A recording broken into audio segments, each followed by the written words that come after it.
5 سال ہو گئے مجھے کینیڈا میں آئے ہوئے. 5 سال کے بعد میں نے پہلی دفعہ ہمت کی ہے کہ کچھ میں وہ ہنر جو ہم پاکستان میں آزمایا کرتے تھے, جو ہمارے رزق روٹی کا ذریعہ بھی تھا اور ہمارے ذریعہ معاش بھی تھا اور بہت ساری چیزیں, تو ان چیزوں میں ہم منسلک رہے جہاں موقع نہیں ملا, لیکن 5 سال بعد موقع ملا تو ہم نے یہ آپ کے سامنے آج شو رکھا ہے. تو مجھے خوشی ہے کہ ہمارے اس پہلے پروگرام میں بہت سارے اچھے لوگ, نامی گرامی لوگ پاکستان کے یہاں موجود ہیں. جیسے کہ آپ اگر پی ٹی وی کراچی سے واقف ہیں تو پی ٹی وی کے اسکرپٹ ایڈیٹر مدبر رضوی صاحب یہاں موجود ہیں, ذرا تالیاں. پی ٹی وی کے ایک اور پروڈیوسر ہیں عرفان علی صاحب, وہ بھی یہاں موجود ہیں. اور بھی بہت سارے لوگ ہیں جن کو میں ابھی آپ سے تعارف کراتا رہوں گا, تھوڑا سا سسپینس بہت ضروری ہے. روشن خیال صاحب پیچھے بیٹھے ہوئے بالکل. تو بہت سارے لوگ ہیں یہاں پہ, اور یہاں کے ہمارے مقامی دوست احباب بھی ہیں, اخبارات کی دنیا سے بھی ہیں, ٹی وی کی دنیا سے بھی لوگ ہیں. تو وہ سب آپ ان سے ہم آپ کی ملاقات کرواتے رہیں گے. لیکن آئیے پہلے پروگرام کی طرف بڑھتے ہیں. زبیر الدین صاحب کے حوالے سے جو ہے ہم شروع کرتے ہیں. زبیر الدین صاحب سے بہت پرانا ان کا اور ہمارا رشتہ ہے, اور آپ کو پتہ ہے کہ ان کے بارے میں کہا جاتا ہے کہ اللہ تعالیٰ ان کو بنا کر بھول گیا. جنہوں نے 34 سال پہلے ان کو دیکھا اس وقت بھی ایسا ہی پایا, اور آج بھی دیکھ رہے ہیں تو دیکھتے ہی رہ گئے ہم.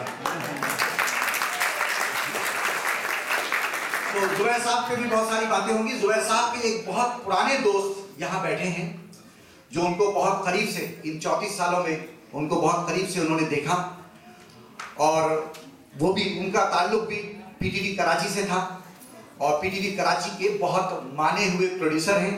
یہاں اخبار پاکستان میں جو بدر منیر چودھری صاحب کا اخبار ہے اس میں آج کل کالم نویسی بھی کر رہے ہیں. پچھلے 1 سال سے اپنی جو کچھ سرگزشت ہے وہ اس میں قلم بند کی جا رہی ہے.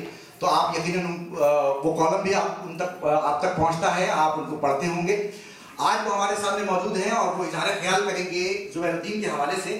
اور اس سے پہلے میں ان کے بارے میں بتا دوں کہ ناظم الدین صاحب جو ہیں وہ بہت اچھے ڈاکومنٹری بنایا کرتے تھے, اور اس پر ان کو بڑے ایوارڈ ملے. آسٹریلیا سے Asia Pacific broadcasting union نے ان کو ایک ایوارڈ دیا تھا بیسٹ ڈاکومنٹری پر.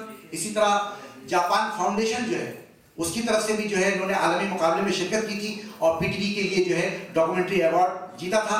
تو ایسی لائق شخصیت آج گفتگو کرنے آ رہی ہے. ایک اور ذہین و فطین شخصیت پر تشریف لا رہے ہیں جناب ناظم الدین, اور جہاں آ کر یہ بن گئے ہیں ناظم, کیونکہ آج کل پاکستان میں ناظموں کو دور ہے.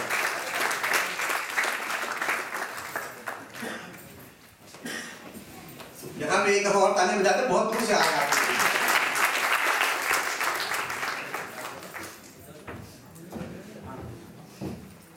شکریہ مرزا یاسین بیگ صاحب آپ کا, آپ نے اتنی اچھی تقریر لوگوں کے اعزاز میں منعقد کی ہے. مجھے آپ نے حکم دیا کہ میں زبیر الدین صاحب کے اوپر کچھ بات کروں, اس لیے میں نے ایک مضمون لکھا ہے. اس کا عنوان ہے بونوں کے ملک میں آدمزاد. اپنے اسکول کے زمانے میں جوناتھن سوئفٹ کی ایک کہانی میں نے پڑھی تھی, یقیناً آپ نے بھی پڑھی ہوگی. اس کہانی میں ایک شخص کا جہاز سمندری طوفان میں ڈوب جاتا ہے اور وہ کسی طرح ایک جزیرے تک پہنچ جاتا ہے. یہ شخص گلیور ہے اور یہ جزیرہ جہاں وہ پہنچا ہے بونوں کا ملک ہے, اور یہ بونے للی پٹین کہلاتے ہیں. جسامت میں اپنے سے کئی گنا بڑے شخص کو دیکھ کر یہ بونے گھبرا جاتے ہیں اور سوچتے ہیں کہ نیند سے جاگنے کے بعد جب گلیور اٹھ کر کھڑا ہوگا تو ان بونوں کی کوئی حیثیت نہ ہوگی, لہٰذا وہ اسے باندھ دیتے ہیں کیونکہ وہ اپنے سے بڑا کسی کو نہیں دیکھنا چاہتے. لیکن افسوس ان کے خواب ادھورے رہ جاتے ہیں اور حقیقت اپنے آپ کو منوا لیتی ہے. کبھی کبھی مجھے کینیڈا للی پٹ کے جزیرے کی طرح لگتا ہے جہاں پاکستان اور ہندوستان سے آئے ہوئے پڑھے لکھے تعلیم یافتہ پروفیشنل گلیور کی طرح نظر آتے ہیں جو اپنی کشتیاں جلا کر اس جزیرے میں اترے, لیکن یہاں لینڈ ہوتے ہی اس جزیرے کے بونوں نے انہیں باندھ دیا کیونکہ انہیں اپنی حیثیت اور اوقات کا پتہ تھا. یہاں ہر بونا اپنی ذات میں انجمن ہے, فلم اسٹار انجمن سماغر کے ساتھ. کہیں یہ بونے اپنے ناقابل برداشت آواز کے ذریعے ریڈیو پر آپ کی سمع خراشی کر رہے ہیں, تو کہیں کچھ اتفاقی پروڈیوسر اور ڈائریکٹر اسکرین پر پوری دریدہ ذہنی کے ساتھ کسی کا انٹرویو کم اور ملاقڑہ زیادہ کرتے دیکھے جا سکتے ہیں. کچھ بونے آپ سے $50 پاکستان ڈے کے نام پڑھ لیں گے اور خود اسٹیج پر کسی کینیڈین کرسی میونسپل کلرک سے از خود خدمات پر اپنا ہی خریدا ہوا ایوارڈ نہ صرف خود لے رہے ہوں گے بلکہ اپنی پوری فیملی کو بھی دلوا رہے ہوں گے. کس بونے کا ذکر کروں کہ بلا معاوضہ کوئی آٹا اور دال بیچ کر یا بیگم سے طلاق دلوا کر یا حادثے کی صورت میں آپ کے زخموں پر اپنے کمیشن کا مرہم رکھ کر یا پھر مسجد کا چندہ لے کر اللہ کا گھر اور اپنا گھر آباد کرتے ہوئے کیسی خدمت انجام دے رہا ہے. کچھ اخباری بونے ہر ہفتے اپنے قد کو خبروں میں بڑا کرتے ہوئے بھی دیکھے جا سکتے ہیں. ایک بونے نے اٹھ کر گلیور کے منہ پر ٹیپ باندھی اور اس کے کان میں کہا تم اپنے پروفیشنل ہونے کے بارے میں کچھ نہ کہنا کہ مجھے اس لفظ سے چڑ ہے اور ویسے بھی بیک ہوم اس خدمت کی تم تنخواہ پاتے تھے لہذا تمہیں کوئی حق نہیں کہ تم میری زمین پر یہ نام لو.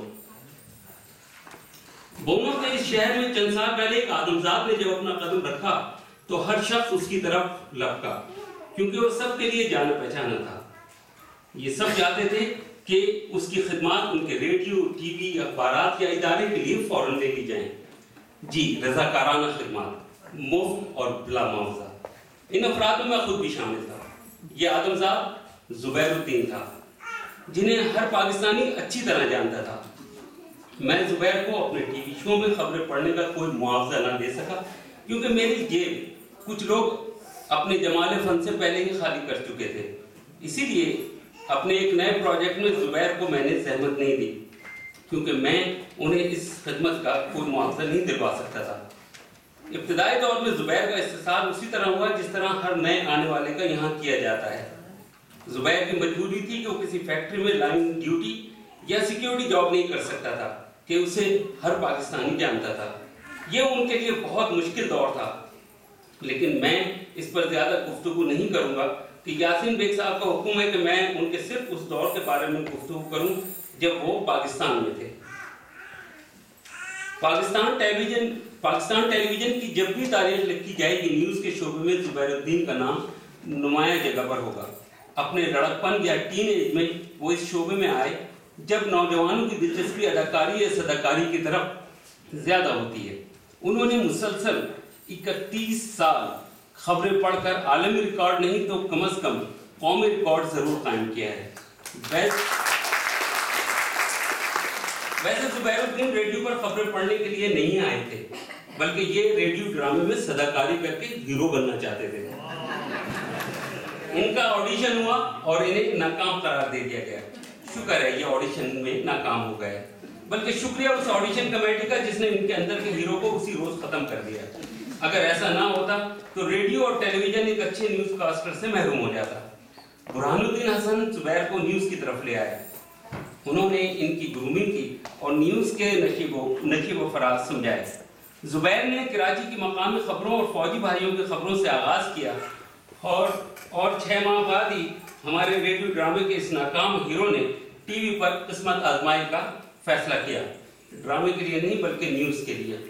انہوں نے آڈیشن دیا اور یہ کچھ عرصے گھر بیٹھے رہے. اس زمانے میں قربان گیلانی، وراثت مرزا، روشن خیال اور پی ٹی وی کے پہلے نیوز کاسٹر اور اناؤنسر طارق عزیز کا اسکرین پر نیوز کے شعبے میں قبضہ تھا. ان کی موجودگی میں کسی نوجوان کے لیے جگہ بنانا بہت مشکل تھا. ایسے میں طارق عزیز کا تبادلہ لاہور ہو گیا تو نئے نیوز کاسٹر کی تلاش شروع ہوئی اور بالآخر نگاہ انتخاب زبیر الدین پر آ کر ٹھہری. وہ دن اور آج کا دن پھر زبیر الدین نے پلٹ کر نہیں دیکھا اور کامیابی کی منزلیں طے کرتے ہوئے آگے ہی بڑھتے رہے.